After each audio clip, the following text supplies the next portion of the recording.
Game Banshee is at PAX East this year, and we started the event with a whirlwind of game demos and dev chats. To start the day, we checked out Road 96 Mile Zero, a musically focused prequel to the narrative adventure Road 96. We also spoke with Alicia, one of the game's devs. Next, we previewed Dead Island 2. Set in Los Angeles, this long-awaited sequel sees you slashing, bashing, and shooting your way through the undead hordes. With a cool new cards system for abilities to customize your playstyle, the game is looking ready for its April 21st release. We also got to play Read-Only Memories Neurodiver, a stylish and quirky game with fantastic art driven by its characters and its puzzles. We also saw Trinity Fusion, a cross-dimensional roguelike with tight combat and 3 awesome playable characters, who are all actually the same person.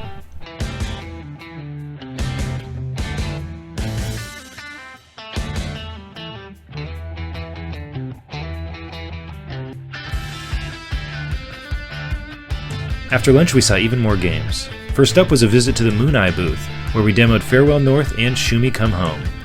The former puts the player in the role of a collie, solving puzzles and avoiding danger while accompanying your owner on an emotional journey.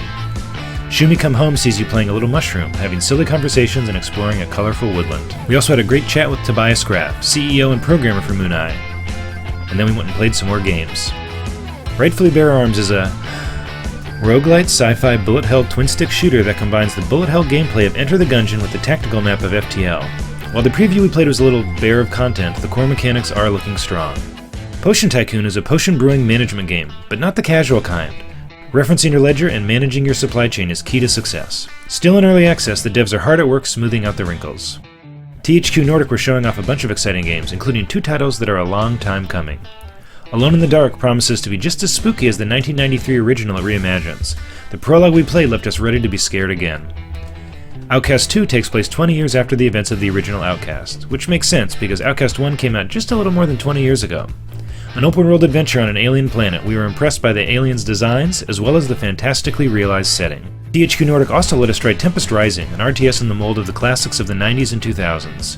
With 3 asymmetric factions and 2 full campaigns, this one is looking like a love letter to anyone who yearns for the halcyon days of real-time strategy. Next up was Prideful Sloth's Go-Go Town. This just-announced town-building simulation felt like a blend of Animal Crossing, My Sims, and Slime Rancher, and is definitely one to keep an eye on. Demon School bills itself as a spooky, stylish tactical RPG, and it more than earns that tagline. The game looks and feels as slick as it does gory, and that's saying a lot. Death Road's Tournament answers the question, what happens when deadly racing meets roguelite deck building? Well, some tactical mayhem and some fun, that's what. Finally, we checked out WrestleQuest, which melds heartfelt narrative, classic JRPG combat, and professional wrestling into a game that has to be played to be believed. The cream always rises to the top, brother. That wraps up our first day at PAX. We hope you enjoyed this video, and see you next time.